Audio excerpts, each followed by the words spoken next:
बिस्मिल्लाहिर्रहमानिर्रहीम अस्सलाम वालेकुम। Welcome to my channel. दोस्तों, आज हम बनाएंगे रमज़ान स्पेशल चिकन छोले की रेसिपी। ये चिकन छोले इतने मज़ेदार बनते हैं कि आप इसको सहर में रोटी और पराठे के साथ खाएं और इफ्तार में लीमू और चाट मसाला डालकर इसका लुत्फ़ उठाएं। इसको हम बिल्कुल बाज़ारी स्टाइल में बनाएंगे और बहुत ही मज़ेदार बनेंगे। तो चलिए इसको शुरू करते हैं। इससे पहले अगर आपने मेरा चैनल सब्सक्राइब नहीं किया तो प्लीज़ सब्सक्राइब कर लें ताकि आने वाली तमाम वीडियोज़ आपको मिलती रहें। यहाँ पर मैंने लिया है आधा किलो चना। इसको रात के वक्त पानी में भिगो दिया था और इसके अंदर डाला था 1 टेबल स्पून बेकिंग सोडा यानी कि मीठा सोडा। इसको कम से कम 12 घंटे के लिए आप भिगो दें या रात के वक्त भिगो दें। अगर सुबह के वक्त आप बनाएंगे तो सुबह को इसका पानी निकाल के इसको अच्छी तरह धो लिया और इसको प्रेशर कुकर में इसको गला लिया है। तो प्रेशर कुकर में जब इसको डालेंगे तो आप इसके अंदर आधा टीस्पून नमक का डाल दें और इसको आप एक प्रेशर लगवाएं और उसके बाद आप मीडियम प्रेशर पे इसको 5 मिनट तक इसको गला लें। तो ये मेरा चना तकरीबन 5 मिनट में हो गया था। तो मैं आपको चेक करवा देता हूँ ये कितना गल गया। आप इसी तरह इसको गला लें। तो सबसे पहले हम इसका मसाला तैयार कर लेते हैं। चिकन छोले का मसाला बनाने के लिए एक बर्तन के अंदर सबसे पहले 1 कप ऑयल का ऐड करेंगे। तो इस रेसिपी में ऑयल का ज़्यादा इस्तेमाल होगा क्योंकि चिकन छोले में ज़्यादा ऑयल का इस्तेमाल होता है। तो 1 कप इसके अंदर ऐड कर देंगे ऑयल का और इसको मीडियम फ्लेम पे हम कर देंगे। तो अब इसके अंदर ऐड करेंगे 1 टेबल स्पून लहसुन अदरक का पेस्ट। लहसुन अदरक का पेस्ट डालने के बाद तकरीबन 1 मिनट तक हम इसको पकाएंगे जब इसकी खुशबू आना शुरू हो जाएगी। लहसुन अदरक के पेस्ट को तकरीबन 1 मिनट हो गया और इसका कलर भी चेंज हो गया। तो अब इसके अंदर डालेंगे प्याज। 1 अदद बड़ा प्याज और 1 अदद छोटा प्याज, उनको मैंने काट कर ग्राइंड कर लिया है। अब इस प्याज को हम इसके अंदर शामिल कर देंगे। इस प्याज को डालने के बाद हम इसको अच्छी तरह कुक करेंगे। तकरीबन जब इसका कलर चेंज हो जाएगा तो हम इसके अंदर फिर बाकी मसाला जात डालेंगे। प्याज को हम यहाँ पर 5 मिनट तक कुक करेंगे और साथ साथ चम्मच भी हिलाते रहेंगे। प्याज को फ्राई करते हुए तकरीबन 5 मिनट हो गए और इसका कलर देखें चेंज हो गया। तो फ्लेम को हम बिल्कुल लो कर देंगे। अगर आप फ्लेम लो नहीं करेंगे तो आपका प्याज सारा जल जाएगा। तो अब इसके अंदर हम ऐड करेंगे अपने मसाले। नमक डालेंगे 1 टीस्पून और इसके साथ हम ऐड करेंगे लाल मिर्च का पाउडर 1 टीस्पून और इसके साथ ऐड करेंगे कुटी हुई लाल मिर्च 1 टीस्पून, हल्दी पाउडर ½ टीस्पून, काली मिर्च का पाउडर 1 टीस्पून।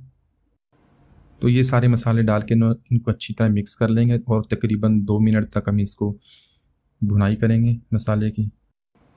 मसाले को गाढ़ा करने के लिए मैंने एक आलू लिया है, मीडियम साइज़ का आलू। उसको बॉईल कर लिया, उसको छोटा छोटा काट लिया है और उसके साथ आधा कप लिया है चने का। जो चने हमने बॉईल किए थे आधा किलो, उसी में से आधा कप मैंने चने का लिया है और वो इसके अंदर ऐड कर लिया है।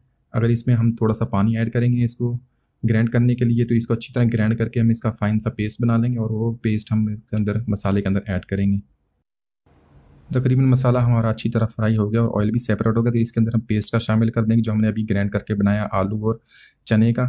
तो पेस्ट शामिल करके हम इसकी मसाले के साथ अच्छी तरह भुनाई करेंगे, अच्छी तरह मिक्स कर लेंगे। तो जितनी अच्छी भुनाई होगी उतना ही अच्छा इसका टेस्ट आएगा। तो यहाँ पर आपने तकरीबन 4 से 5 मिनट तक इसका पेस्ट डालने के बाद इसको आपने मीडियम फ्लेम पे इसको भुनाई करेंगे। भुनाई करते हुए अगर आपको थोड़ा सा ज़रूरत पड़े तो थोड़ा सा पानी ऐड कर सकते हैं। वही चने वाला पानी हम इस्तेमाल करेंगे जिस चने में हमने चने को बॉईल किया था। तो तकरीबन 5 मिनट हो गए, इसका ऑयल भी सेपरेट हो गया है और मसाले की बहुत अच्छी तरह भुनाई हो गई और खुशबू भी बहुत प्यारी इसकी आ रही है।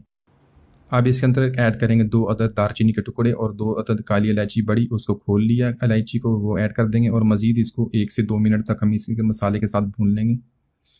अब इसके अंदर ऐड करेंगे 1 टीस्पून ज़ीरा पाउडर, 1 टेबल स्पून भर के हम डालेंगे धनिया पाउडर का इसके अंदर, 1 टीस्पून गरम मसाला पाउडर, 1 टीस्पून इसके अंदर ऐड करेंगे चिकन पाउडर। अगर चिकन पाउडर नहीं है तो आप चिकन क्यूब भी इस्तेमाल कर सकते हैं। और इसके साथ ऐड करेंगे 1 टीस्पून हम आमचूर का पाउडर। तो ऐसे ये सारे मसाले डाल के हम इसकी अच्छी तरह फिर 2 से 3 मिनट तक इसकी भुनाई कर लेंगे मसाले की, ताकि सारे मसाले अच्छी तरह मिक्स हो जाएं।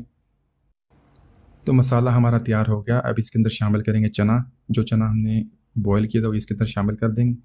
चना शामिल करने के बाद हम इसको मसाले के अंदर अच्छी तरह मिक्स कर लेंगे। तो मेरा ये बर्तन जिसके अंदर मैंने चना बना रहा हूँ ये छोटा हो गया, तो इसको मैं दूसरे बर्तन के अंदर ट्रांसफ़र कर दूँगा। तो यहाँ पर मैंने लिया एक बड़ा बर्तन, उसके अंदर सारे चने को ट्रांसफ़र कर दूँगा। चना डालने के बाद हम मीडियम फ्लेम पे इसको तकरीबन कुक करेंगे, मसाले के साथ भून लेंगे। 2 से 3 मिनट तक हम इसको मसाले के साथ भूनेंगे। अब इसके अंदर शामिल करेंगे आधा कप दही का। दही डालने के बाद इसको मज़ीद 2 से 3 मिनट तक हम इसको चने के साथ इसको पका लेंगे। चना हमारा अच्छी तरह भुन गया है। इसके अंदर शामिल करेंगे पानी। जिस पानी में हमने चने को बॉईल किया था वही पानी इसके अंदर शामिल करेंगे, लेकिन मैं वो पानी शामिल करना भूल गया था। आप वही वाला पानी इस्तेमाल करें चने में।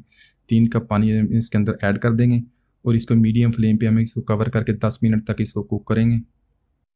अब इसके अंदर शामिल करेंगे 1 टीस्पून कसूरी मेथी, 3 से 4 अदद कटी हुई मिर्च और 3 से 4 अदद साबुत हरी मिर्च, कटा हुआ धनिया, और इसके साथ शामिल करेंगे अदरक, बारीक लंबा कटा हुआ अदरक इसके अंदर जूलियन कट हुआ इसके अंदर शामिल कर। तो ये सारी चीज़ें डालने के बाद इसको मज़ीद 2 से 3 मिनट तक कुक कर लेंगे। तो यहाँ पर इसकी थिकनेस चेक कर लें। माशाल्लाह बहुत ही अच्छी चिकन छोले हमारे तैयार हो गए। तो यहाँ पर अगर आपकी थिकनेस आप एडजस्ट कर सकते हैं, मज़ीद थोड़ा सा पानी डालना चाहते हो उसको डाल सकते हैं, और पानी डालने के बाद 2 से 3 मिनट तक उसको आप कुक कर लें। तो बहुत ही मज़ेदार हमारे चिकन छोले रेडी हो गए। तो हमारे बहुत ही मज़ेदार चिकन छोले तैयार हो गए, इनको निकाल लेते हैं। तो इनको आप रोटी के साथ, नान के साथ, पराठा या बॉइल्ड राइस के साथ खा सकते हैं, बहुत ही मज़ेदार। इसके अलावा आप इसके अंदर चाट मसाला और लीमू डाल के भी इसका मज़ा लें। तो उम्मीद है आपको आज की रेसिपी बहुत पसंद आएगी। इसको ज़रूर ट्राई कीजिए इस रमज़ान शरीफ में, और मुझे बताइए कमेंट्स में ये रेसिपी कैसी लगी है। दुआ में याद रखिए। मिलते हैं अगली वीडियो तक। अल्लाह हाफिज़।